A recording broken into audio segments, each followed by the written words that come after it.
the turd returns. Most of my friend that bought the Ranger, well, basically that was what I used as a ride to get back home.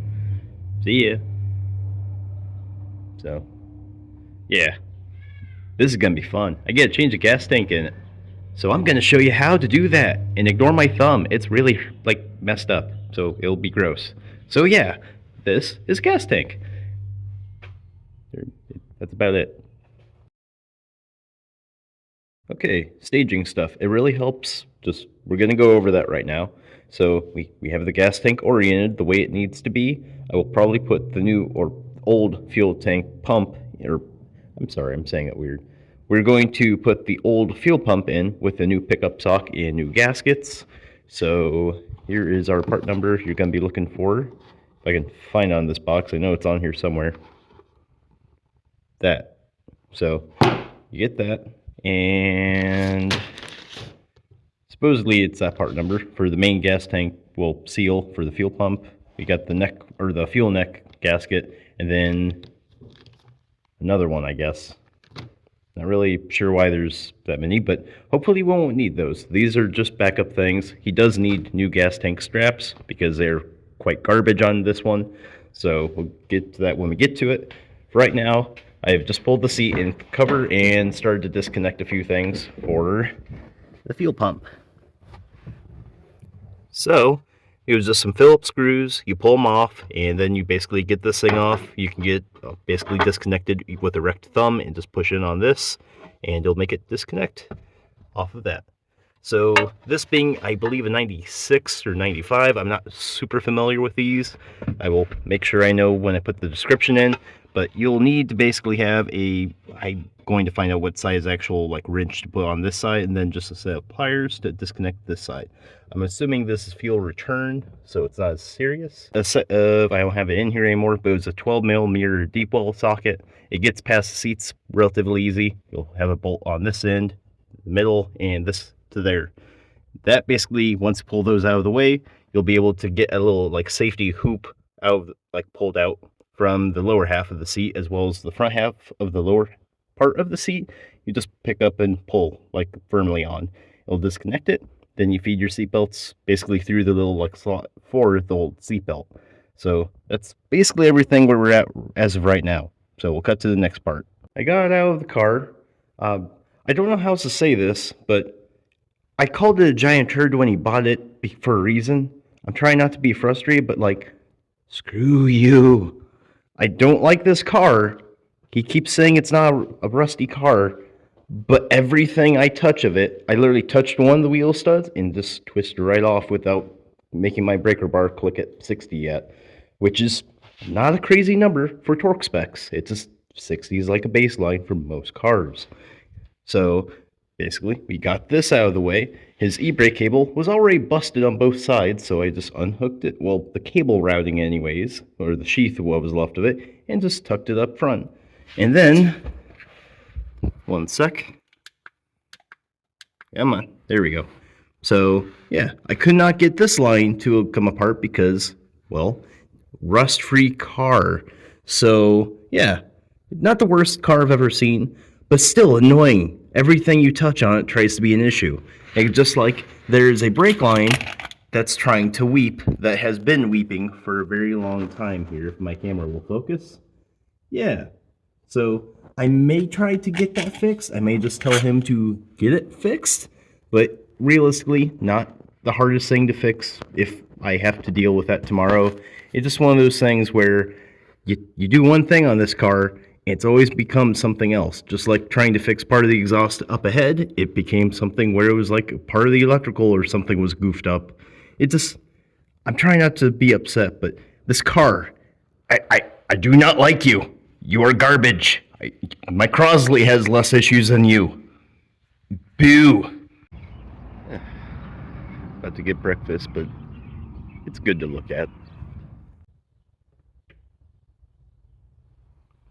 Oh, dude, check out my Honda Civic Si. I mean, from a glance, you kind of cheese it, I guess.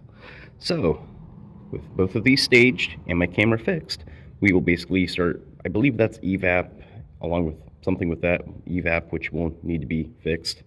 But thankfully I'm bolts, and I can just like clean up and weld it far away from all of this stuff. And then we'll get that swapped over with a few other parts and a few other things. And yeah, just the funner, easier things. And then I got back with my friend who has this turd, and basically, they were cool with me changing a wheel stud on it and me fixing the one brake line, I believe, because this car makes it where there's one brake line ran from the front master cylinder to each individual rear wheel, which is kind of neat. One thing with it, I found out they made me a little duck thing. Neat. So, I'm gonna conclude with all of my rambling and just start cutting through like some pictures and little clips to show you how to do all this. Cool? Wait for the neighbor with no exhaust on their car to get out of the way, and now I can explain what I basically did.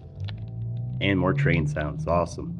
Anyways, this is the gasket we're going to use to replace this one. It's not the worst I've ever seen, but we can make it better. So, in case you're going to run into the issue, which I did, where the screws were stripped but stuck basically, all of these parts are basically set on a rubber gasket.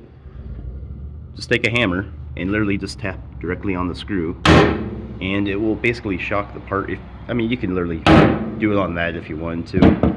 It's basically to help break where the rust has seized the screw to the surface of the actual like plate that it's bolted to.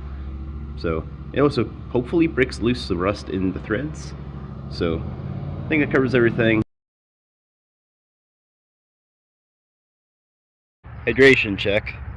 So I filled this full of water to see if my little spot that I found after I cleaned off all the rust and crud actually sealed. So it did. Hopefully we got that on camera. This is really noisy. Okay, and another update. So this is from the Parts Festiva. Just cutting off all the garbage. I already had a compression fitting that's the same exact size as a compression fitting on the same brake line that's messed up on that. So we'll cut to that in a sec. So we have gotten, if I can see it, there we go. So yeah, basically added that Festiva little elbow there and tied it into where the old compression fitting was. So basically this bleeder is seized. I don't have one of those coil things to basically really get it hot and trying to get the camera to focus. Hello. So Dad's getting his car cleaned up for a road trip. Anyways, he came over, helped me out for like 2 minutes. Since the bleeder is seized, I took a 14 and took the whole bolt loose and basically cracked it open a few times. So everything's good to go with the brakes. I'm going to double check the compression fitting thing down here and clean the camera hopefully, then add some brake fluid in the front, and then I can put a wheel on after that gets shoved under. Progress. I still hate this car, so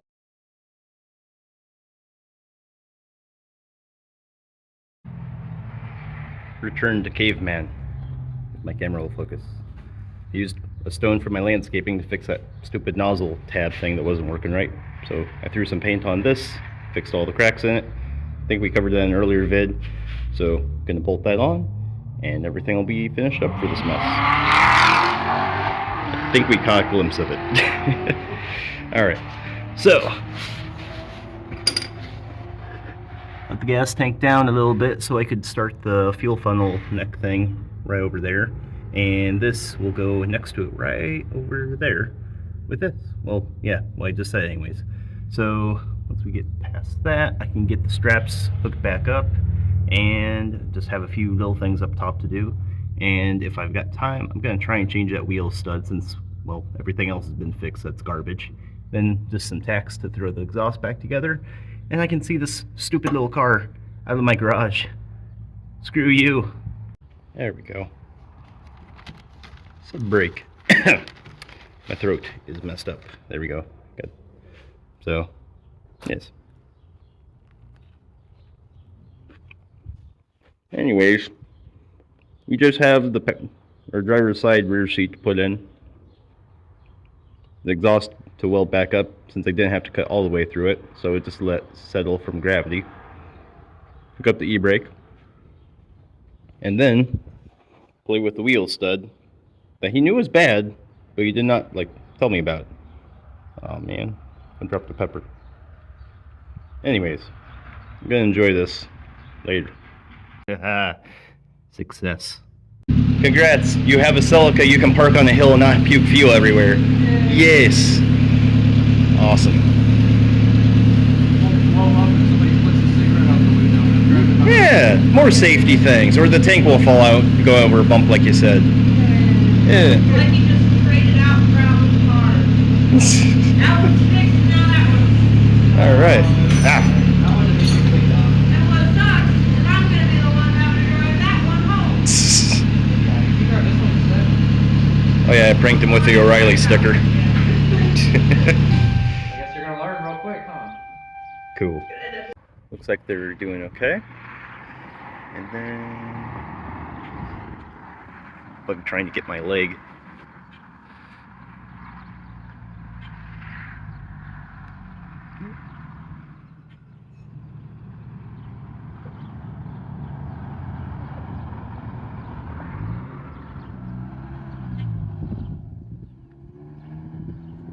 Alright. I think I'm just going to actually clean up the garage before I park the Crosley in to finish up the few things it needs.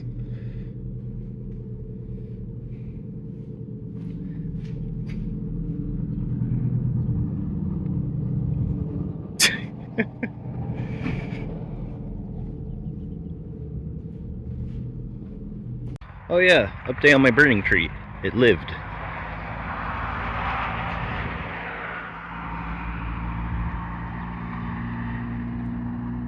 Cool.